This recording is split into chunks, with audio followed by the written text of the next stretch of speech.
मुसळधार पावसामुळे इराकची राजधानी बगदादच्या विविध भागात पूरस्थिती निर्माण झाली। इराकची राजधानी बगदादमध्ये मुसळधार पावसामुळे भीषण पूरस्थिती निर्माण झाल्याची माहिती आहे। दुपारच्या सुमारास सुरू झालेला पाऊस रात्रीपर्यंत दिवसभर जोर धरू लागला आणि यावेळी शहरामध्ये अनेक मोडकळीस आलेल्या गाड्या उभ्या राहिल्या, तर काही पुलाखाली आणि अंडरपासमध्ये अडकलेल्या होत्या। बगदादच्या अग्निशमन विभागाने अनेक पंपिंग ट्रक पाठवून पूरग्रस्त काही रस्ते उघडण्याचा प्रयत्न केला। नेपाळमध्ये भूकंपाचे 2 सौम्य झटके जाणवले। नेपाळची राजधानी काठमांडूपासून 30 किलोमीटर अंतरावरील बांगलुंग जिल्ह्यात 4.1 तीव्रतेच्या भूकंपाचा झटका जाणवला। या भूकंपाचे केंद्र फुखानी या शहरात होतं।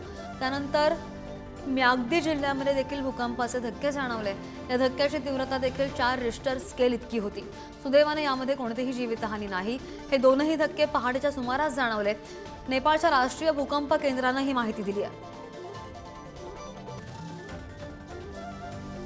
रशियाकडून युक्रेनवर सातत्याने हल्ला करण्यात येतोय आणि अशातच रशियाकडून युक्रेनच्या डेब्रोपिल्या इथं ड्रोन हल्ला करण्यात आला। या भीषण हल्ल्यामध्ये 12 जणांचा मृत्यू झालाय आणि हा हल्ला अशा वेळी करण्यात आला जेव्हा सौदी अरेबियामध्ये अमेरिका आणि युक्रेन शांततेसाठी वाटाघाटी करण्यास आमनेसामने येणार आहेत। रशियाच्या हल्ल्यानंतर अमेरिकेचे राष्ट्राध्यक्ष डोनाल्ड ट्रम्प यांनी रशियावर नवीन बँकिंग निर्बंध आणि कर लादण्याचा इशारा दिला। ट्रम्प यांनी रशिया आणि युक्रेनला युद्ध संपवण्यासाठी तोडगा काढण्याचे आवाहन केलंय। युक्रेनचे राष्ट्राध्यक्ष झेलेन्स्की यांनी शांतता चर्चेला संमती दिली आहे। अमेरिकेचे राष्ट्राध्यक्ष डोनाल्ड ट्रम्प आणि युक्रेनचे राष्ट्राध्यक्ष व्लादिमीर झेलेन्स्की यांच्यामध्ये रशिया युद्ध संपवण्यासाठी शांतता चर्चा होणार आहे।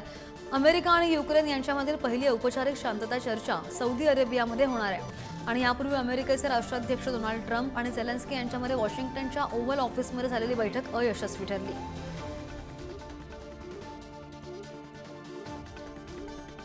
रशिया युक्रेन संघर्षावर युक्रेनचे राष्ट्राध्यक्ष झेलेन्स्की सौदी अरेबियाचा crown prince Mohammed bin Salman यांच्याशी चर्चा करणार आहेत आणि त्या दरम्यान ते रशिया युक्रेन युद्धबंदीवर शांतता कराराच्या दिशेने पावलं उचलण्यासाठी तोडगा काढण्यात येईल।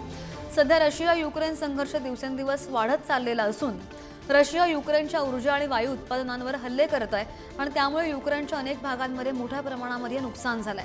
युक्रेनच्या मते रशिया सामान्य युक्रेनियन लोकांना हानी पोहोचवण्याचा प्रयत्न करत आहे। डिसेंबर 2024 मध्ये बंडखोरांनी बशर अल असद यांना सत्तेवरून हटवलेलं होतं आणि त्यानंतर असद यांना देश सोडावा लागला। ते रशियाला गेले आणि त्यानंतर सिरियामध्ये वेगवेगळ्या गटांमध्ये सत्ता संघर्ष सुरू झाला। लताकियामधील हा हिंसाचार असद समर्थकांना विरोध करणाऱ्या नव्या प्रशासनासाठी मोठं आव्हान बनलाय आणि हा संघर्ष येत्या काळामध्ये आणखी तीव्र होण्याची शक्यता तज्ज्ञांनी वर्तवली आहे। लताकिया आणि जबलेमधील परिस्थिती नियंत्रणात आणण्यासाठी प्रशासनाने कठोर पावलं उचलावीत अशी मागणी होतीये। सिरियाच्या लताकिया प्रांतामध्ये 2 गटात भीषण संघर्ष सुरू आहे। 2 दिवसांपूर्वी राष्ट्राध्यक्ष बशर अल असद यांचे समर्थक आणि हयात तहरीर गटाच्या सैनिकांमध्ये तीव्र संघर्ष झाला आणि या हिंसाचारामध्ये 70हून अधिक लोकांचा मृत्यू झाला।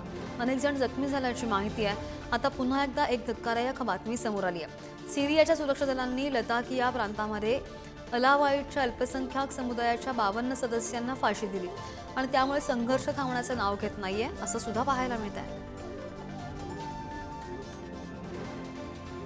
अमेरिकेपाठोपाठ इस्रायलने देखील इराणला नष्ट करण्याची धमकी दिली आहे आणि यावर इराणचे परराष्ट्र मंत्री अब्बास अराग यांनी प्रत्युत्तर दिलेलं आहे। इस्रायल काहीही करू शकणार नाही असं ते म्हणाले। इराणच्या अणुप्रकल्पांना सहज नष्ट करता येणार नाही। इस्रायलला इराणच्या लष्करी ताकदीची जाणीव आहे असं सुद्धा अब्बास म्हणाले। इराणवर हल्ला केल्यास संपूर्ण प्रदेशात युद्ध भडकू शकतं असं सुद्धा ते म्हणाले। अमेरिकेला या युद्धात ओढण्याची इस्रायलची योजना आहे आणि असं झालं तर अमेरिकेची स्थिती अत्यंत कमकुवत होईल असं सुद्धा ते म्हणाले। इराणने अमेरिकेचे राष्ट्राध्यक्ष डोनाल्ड ट्रम्प यांची मोठी ऑफर नाकारली। जोपर्यंत अमेरिका ट्रम्प यांच्या नेतृत्वाखालील इराणवरील दबाव आणि धोरणं हटवणार नाही तोपर्यंत आम्ही कोणतीही चर्चा करण्यास तयार होणार नाही असं इराणनं म्हटलंय। डोनाल्ड ट्रम्प यांनी इराणला या संदर्भात पत्र पाठवलेलं होतं। या पत्रात त्यांनी इराणच्या अणुप्रकल्पांवर वाटाघाटी करण्यास चर्चा करावी आणि त्यानंतर अमेरिका इराणवरील लष्करी हल्ले थांबवेल असा उल्लेख केला। मात्र इराणने या ऑफरला नकार दिला। भारत बांगलादेश सीमेवर बीएसएफचे जवान आणि गायींच्या तस्करामध्ये गोळीबार झाला. गायींची तस्करी करणाऱ्या टोळीनं गायी चोरण्याच्या उद्देशाने सीमा ओलांडण्याचा प्रयत्न केला. या दरम्यान बीएसएफचे जवान आणि तस्कर यांच्यामध्ये चकमक झाली. या चकमकीदरम्यान टोळीमधील एकाचा मृत्यू झालेला आहे, तर बीएसएफचा एक जवान जखमी झाल्याची ही माहिती समोर आली आहे. राजागंज येथील कुकुरजान खालपोरा इथे लागून असलेल्या सीमेवर तारांचं कुंपण तोडून तस्कर भारताच्या सीमेमध्ये घुसण्याचा प्रयत्न करत होते. जवानांना याची चाहूल लागताच त्यांनी वेळीच कारवाई केली आहे.